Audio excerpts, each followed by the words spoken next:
Inalis sa pwesto ni Pangulong Rodrigo Duterte sa Presidential Commission for the Urban Poor, Chairman Terry Ridon at mga commissioners na ahensya dahil sa sunod-sunod na biyahe sa ibang bansa gamit ang pondo ng gobyerno. Makibalita tayo kay Rosalie Cos.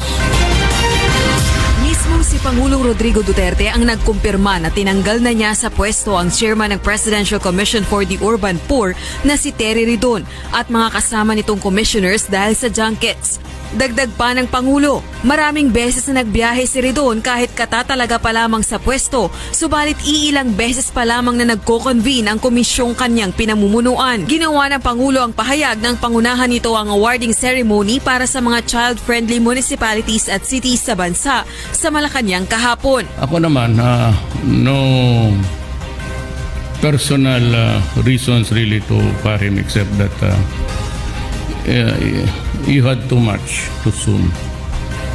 He was appointed September and he traveled about 7 times.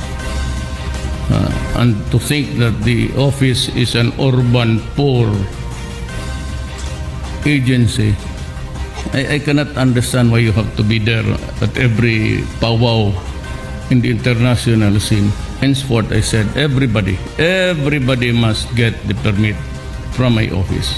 Kaya naman nagbabala na rin ang Malacanang laban sa mga opisyal ng pamahalaang gumagamit sa pondo ng pamahalaan para sa mga personal na biyahe sa labas ng bansa. I think the President has given topmost priority to running after government officials who are engaged in junketing, no? Or the government junketeers, that's the correct term.